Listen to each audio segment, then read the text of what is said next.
Hey guys, how's it going? It's your boy M.K.S here, back with another video. I'm live on Facebook and YouTube at the same time as usual. But as I said recently, and I've been saying that I want to record on as many video sharing platforms as possible, just in case something goes wrong with one. At least I've got a copy somewhere. So if I don't know, let's say one of the companies goes bust, or they just do the content on my channel or my profile or whatever, at least I've got the record, hopefully on the law of averages somewhere. But all being well, I don't want to speak too soon. But God willing and Godspeed, I'll have a copy somewhere, and I'd love to honour and acknowledge and somehow reward and appreciate those who support my content. So for each bit of content Facebook allows me to produce, for instance, for each idea they help me to express, I'd love to share something positive about Facebook, and same for YouTube. But anyway, I wanted to talk about Celtic, as Celtic are playing today, and it's the 7th, and Celtic reminds me of number 7. As it's Sunday, I'm thinking of like Celtic supporters and success. Hopefully Celtic will continue on to success.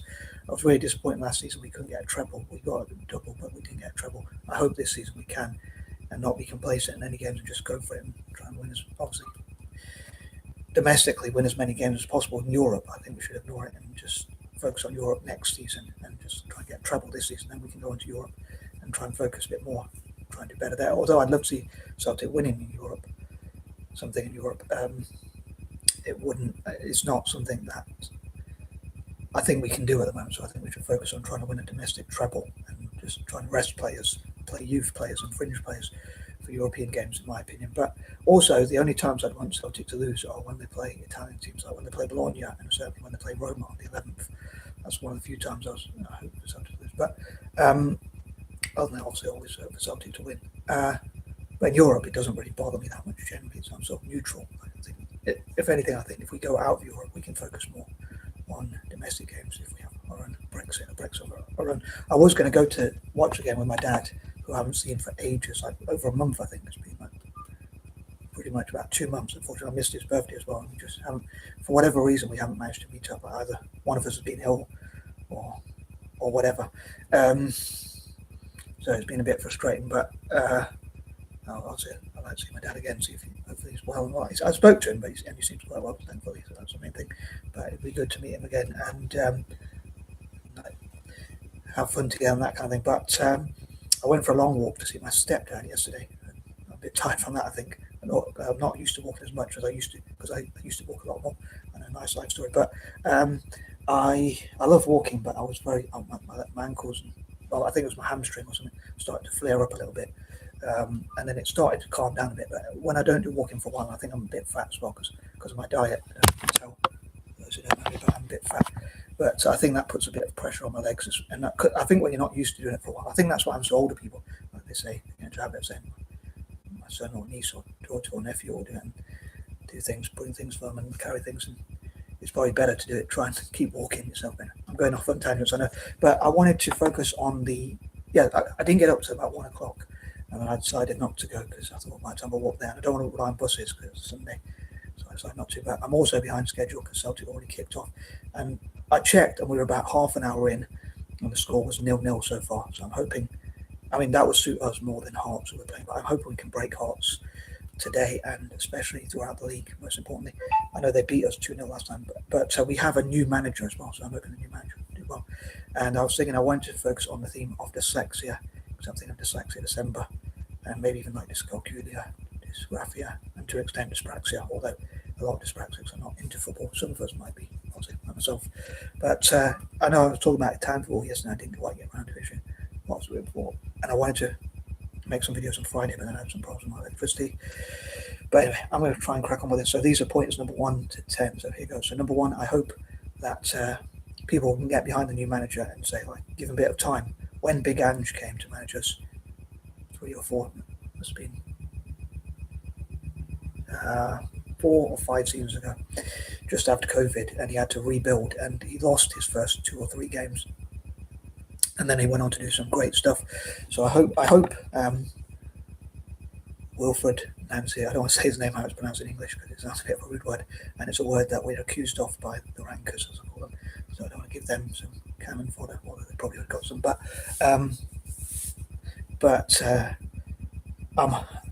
I'm hoping that he can pick up points quickly and start winning ASAP, preferably straight away, and hopefully his new star can come in and show what he can do. And I suppose he's a black guy from France, for those who don't know, and I suppose he represents black managers, French managers, and MLS managers because he managed in the MLS. So I'm hoping people will pick up loads of supporters from the MLS and from the black community as well as from France and POC generally in different groups. And he represents France as well. I hope he can spot us players like Henri and things like that. But yeah, I'm hoping that one thing I was thinking of is like the person who founded us was called Brother Wilfred. Oh, that was it. He was given the title Brother Wilfred. Obviously, Wilfred is his surname. So I was thinking, I love for all the supporters to sing "Oh Brother Wilfred" in each game, like approximately 60,000 supporters, and all the supporters around the world as well, outside the stadium, singing his name, chanting his name, making videos and singing his name. If I could sing myself, I would. I'm going to try, but I don't know if I've got the guts to do it. Oh, Brother Wilfred. I hope they'll sing that, but I haven't really thought of much else to add to that. But yeah, hopefully, imagine 60,000 people singing that. Anyway, moving on, number 2. I'd love for Celtic to work with the dyslexic community and vice versa, and learn about like dyslexia and raise awareness at Celtic Park, and even have events like invite dyslexics, just like I said with the town football. I'd love for them to invite dyslexics around the world to play a miniature World Cup at Celtic Park. And also Celtic Park, also called Parkhead and Paradise, given those nicknames. Obviously our rivals will give us other nicknames, of course, but forget about those, as I say. Those who shouldn't be mentioned. But I was thinking about going back to the manager and thinking about Celtic more generally and my dyslexic ideas. I talked about it with the town football, like I would love for them to learn from all different teams, club teams, national teams, other sports teams, world of business, world generally, life itself, and whatnot. So hopefully our new manager will be open to new ideas. Though he had his own philosophy, he could try those and try to be flexible if things aren't always working out as well. He might try different strategies that work with the Scottish game a bit more. Hopefully he can win a treble in his first season. That'd be pretty cool. I think his win percentage is under 50% overall, but that might be. It seems like modern managers do well in the first season and maybe the second, and then the third season they go downhill. So it's probably best that Big Ange left, because as good as he was in his first 2 seasons, maybe he would have all went to pot after that. I mean, even Brendan Rodgers did okay in his first 2 seasons or whatnot, but then he went downhill in his third season. So that's maybe what it is. Some people felt we should have kept with the manager that we had till the end of the season, but I wanted Brother Wilfred, I'm going to call him, to start on the 1st of December, because I thought it'd be good to have a new manager for a new month. But then maybe we could have started on a new year, starting 1st of January. But the quicker he comes in and embeds his philosophy, I think probably the better. Hopefully. I mean, time will tell. So that's how it will work. But yeah, I hope he can continue to learn, and the club can learn things and develop all the time, and hopefully break hearts, and perhaps more importantly, break rankers, as I call them, those who shouldn't be named. I keep mentioning them, but so yeah, I hope that maybe he could, if things aren't working well, he can look back. Hopefully they will work well, but if they do go a bit wrong, hopefully he can look back and say, oh, this is what I could try, these strategies that Ange Postecoglou tried, and I could try some of the things that were working initially for Mr. Rodgers, for Brendan Rodgers, and maybe like look at some of the things Martin O'Neill and other former managers have done, and like what has worked in the past, and continue to learn. So hopefully he can do that. Yeah, I'd love for Celtic to host events to invite Dyslexics to Celtic Park. And before I move on to point, in fact, I might say in point number 3. So point number 3, just before COVID, I think, I can't remember when it was. It might have been 2018 or 2019. I was trying to make a plan with Celtic and people who, I suppose the event organisers perhaps or whatever, to say what if Celtic hosted events for dyslexics to come to Celtic Park and play football there, and possibly for the club to learn and raise awareness about dyslexia through football, but also for within Glasgow, I guess, especially, and maybe in Scotland generally and around the world. I tried to organise events, but obviously COVID happened. I think it was a couple of years before COVID, maybe 2 or 3 years, and I said, I don't want to wait that long. And so it was only a couple of years or whatever, but then COVID hit, and then it all fell apart and haven't managed to organise it. But I'd love to for them to have a miniature World Cup, as I say, for dyslexics around the world to come to play football at Celtic Park, and also for dyslexic individuals and organisations, and including working with Dyslexia Scotland. Now, one of the patrons, or maybe the patron, I don't know if he still is, but he was a patron and he may well still be, of Dyslexia Scotland, is Steve Naismith, I think his name is, who is a former Celtic player, Rangers player, and a former Hearts manager as well. So yeah, he's probably not the biggest supporter of us because they're normally our rival teams, especially obviously the Rangers and also Hearts as well. But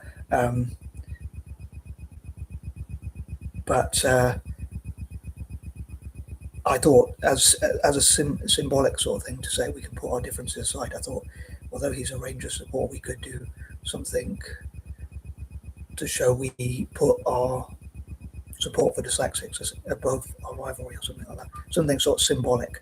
I was maybe being a bit too philosophical, but obviously I would hope it would benefit Celtic more. But he could put together a team, and Celtic Sports put together a five-a-side team, and like it raises money and awareness for dyslexics. Maybe even when it raises money for dyslexic startups, dyslexics to start their own business and to invest and things like that. Because I suppose when I think about when people raise money for dyslexics, it's like, how is that money used to benefit dyslexics? So yeah, how would that money be, just like any sort of philanthropy, how would that money be best put to the best use?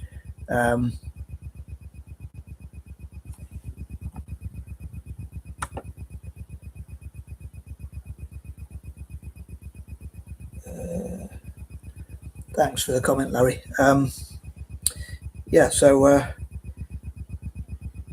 Larry's sorry, I might read Larry's comment a bit later, but moving on, number 4. So yeah, I'd love for, on that note, I'd love for people to talk about what are the best ways to benefit dyslexics. Like, is it to support dyslexic-owned startups, SMEs, or whatnot, to help dyslexics learn to invest, to fund dyslexic-owned businesses, or more dyslexics get into business even. I'd love for us to have a network where we help each other as much as possible, including in business and other areas, support each other's projects and all that kind of thing. So as I wanted to talk about Celtic, but I also wanted to stick to the theme of dyslexia and sort of bring them together. So I'll try and read Larry Bolton's comment as well. Good morning, Michael. How's your day going? I was a bit under the weather, as we say here in Britain. I wasn't feeling too good, and it does get dark really quickly, which probably doesn't help with the mood, and probably my electric problems I was having recently haven't helped. So I mean, I'm feeling a lot better now. I think I was a bit hungry. I had a bit to see what I felt a lot better, and something to drink, whatever. But he says, what I'm going to say is not what a lot of people like. Oh, I thought he said a lot of people. I misread that when I first read it. I thought he said not a lot of people like to be here, and I didn't know what he meant. I was going to ask what did he mean by that. I think he's saying what is not what a lot of people like to hear. Oh, hear. Okay, so I hear as in hear or listen to. Okay, so I think I got that one. I'm going to make a post on Facebook, but it may not last because it's reality. I think it's a shame if they delete posts, but I think they should allow free speech, freedom of expression. I don't normally tend to read comments on these videos because I distract on the list videos, but when I make live Q&A videos, no one seems to ask questions, so it's a bit sod's law, as I said in that. But yeah, I wanted to combine the two things, like dyslexics and Celtic, and what we could contribute to Celtic. As I've been talking about recently, it's one of the things I love for dyslexics, to show what we could do, in this case, to benefit Celtic. Number 5, so yeah, I hope the manager will be given time. I'm a bit nervous, if I'm honest, about whether it's going to work out, whether people give him time, whether he knows about the pressures of managing a team like Celtic, or dare I say, even our excuse me, even our rivals were expected to pretty much win almost every game domestically. So there's a lot of pressure if you start losing, especially if you start losing 2 or 3 games on the trot, heaven forbid in our case. The supporters can get on your back. So he'll have to, I think there's a hit the ground running, whatever that means. means you'll have to get there quite quick and like start winning games ASAP. I'm behind schedule because I'm supposed to be listening to and watching the game, but I wanted to, ideally, I wanted to make this video and then go and watch the game, but because I woke up late, it's my own fault in a way. I decided to have a bit of a lie-in, but also I was a bit tired. I was taking the number 7 rest on 7, a bit too literally. But yeah, I am supposed to be watching, or at least listening to the game, which I was trying to do on the channel Caucasian, who paid me commission. But on a serious note, I mean, he doesn't have a Facebook channel, Facebook profile, he told me. But yeah, trying to combine 2 birds with 1 stone, so to speak, as they say, or kill 2 birds with 1 stone, or whatever. Feed 2 birds with 1 scone, as some people say. But yeah, seeing what Dyslexics can contribute to Italian football.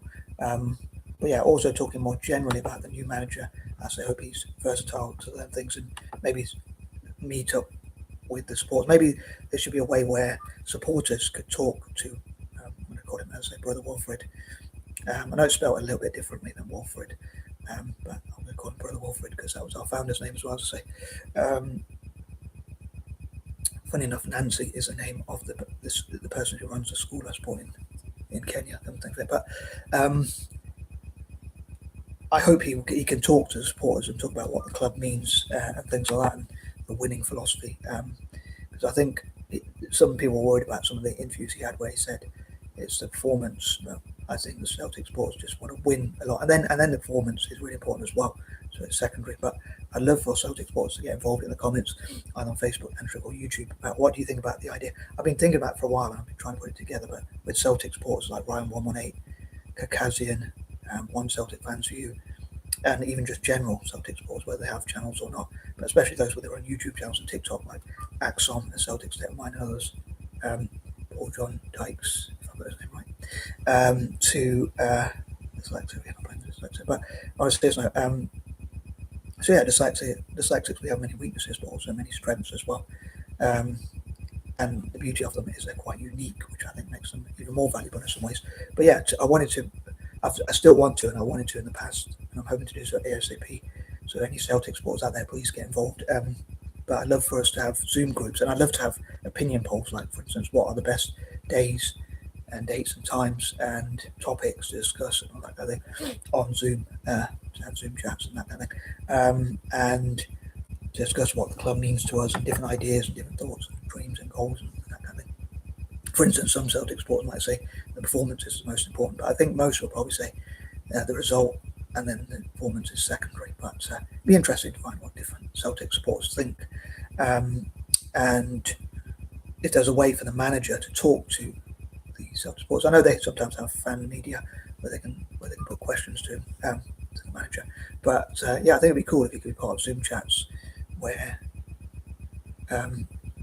we ask questions and talk about like different strategies or whatever, and that kind of thing, or what will benefit the club basically and take it forward.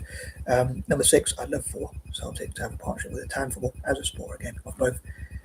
I'm going to use this simple term, even though I was a vegetarian, but killing 2 birds with 1 stone, obviously not literally, but i.e. getting 2 or more things done at the same time. So my love for Italian football and Celtic together, to combine those 2 things together and to see how they can network together and what they can learn from each other, how they can practice together and that kind of thing, especially at youth level, and maybe even having Zoom chats where both Italian fans and Celtic supporters are together talking about football, or even football fans from football sports from different backgrounds perhaps even, but especially want to do so with Italian supporters and Celtic supporters.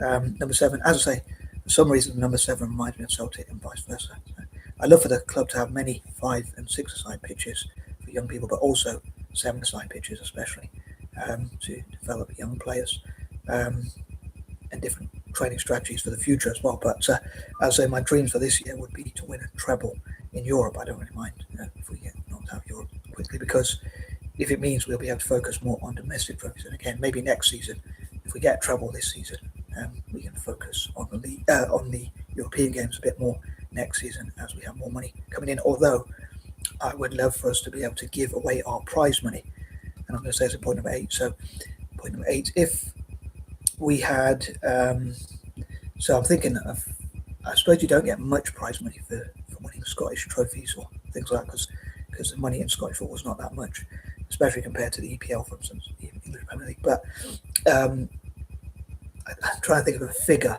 But if we won, for some reason, the number 100 million is sticking to my mind. But I'm thinking over time, if we gave away all the prize money we had, I'll call it 50 million, let's say, halfway. So if we won 50 million in prize money and say Qatar, the PIF from Saudi Arabia, and other organisations said we'll match what we give, what you give to charity, we'll match it and give to your club in sponsorship. So match the money we give to charity. I'd love for Italian football and Celtic to do the same.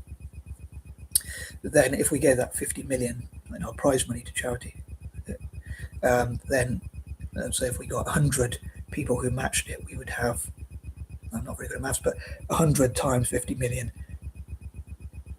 I was just thinking that, I think it was yesterday I was talking about like really big figures like billions or whatever, but if we had, I don't ask for much, I know, but if we had 100 million times 50, which is 100 million, which is 5 billion, I believe, minus the 50 million initially that we're going to give to charity in this case, let's say, if it was 100 million, it would be even more. So the more prize money we have, and the more sponsors the more prize money we give away, the more we'd get. It's a bit like the biblical teaching, like the more you give, the more you get, I think a lot of people say.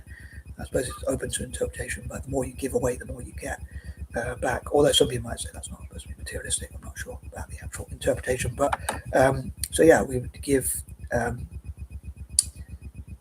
So yeah, I hope that makes sense. So as much prize money as we give away, hopefully we'll get sponsors to sponsor and match what we give away to charity. If they have loads and loads of money like the PIF, Qatar and others, I suppose they would have more money to give, to take that risk, and it'd be good for their PR. So they'd be able to afford to take that risk. So it's something they could take as a risk. I hope that makes sense. But yeah, so we would have, the more we would give away, the more money we would get as a club, and then we could invest in getting better players and invest in the youth academies, and that would mean we would have more money to buy even better players. We'd have that money, and hopefully we'll win even more trophies.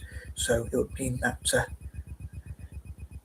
the people who are suffering in poverty would be helped more, hopefully. Obviously, it's a shame people are in poverty, extreme poverty or whatever, but we'd be able to help people who are going through a bad time, whether that's in Glasgow or across Scotland or across Britain or Europe or Africa, Asia, or around the world.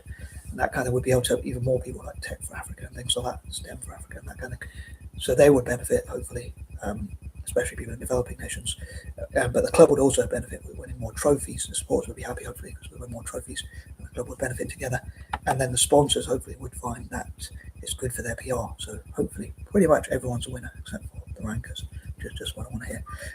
Number 9, and I'd love to know from the sports, let's say, how can the club connect together? So how can the owners of the club, the sponsors, any investors, funders, creditors, or whatever, and everyone involved in the club, basically, the manager, the coaching staff, the coaching staff, the players, and of course the sports, how can we all connect and listen to each other and learn from each other and talk about our goals and dreams for the club and that kind of thing, and including like the charitable work. Again, I think that'd be really cool because we'd be able to give a lot away as well, at the same time winning a lot. And hopefully that would also attract more neutral supporters to support Celtic, because they'll be like, oh yeah, this club gives a lot to charity. So anyone who's charitable will hopefully support the club, because they'll be like, this club is being able to give away like 50 million or whatever it is, hypothetical, or 100 million even, hopefully, or even more in a time, hopefully, to good causes. Then the more we make, the more we'll be able to give to good causes, and the more trophies we'll win. Not only with the club and its supporters like myself would benefit, but also hopefully the good causes the club supports. Hopefully places like South Africa, for instance, hopefully supporting STEM for South Africa, supporting startups and SMEs and businesses generally in South Africa and that kind of thing. Hopefully they'll benefit too. And number 10, I hope we can have more youth development, and again, dyslexics could be involved. So I have to think like dyslexics who are struggling in school and struggling with self-esteem could feel better by being involved in sports, for instance, football. Obviously, some dyslexics will like other sports, but similar with dyscalculics, graphics, people who struggle with handwriting and that kind of thing, and others. But they're the main groups, I suppose, related conditions to benefit, hopefully, from being involved in football. And Sorry, no, I do waffle, but as ever, please let me know what you think, and I am out. Peace and love.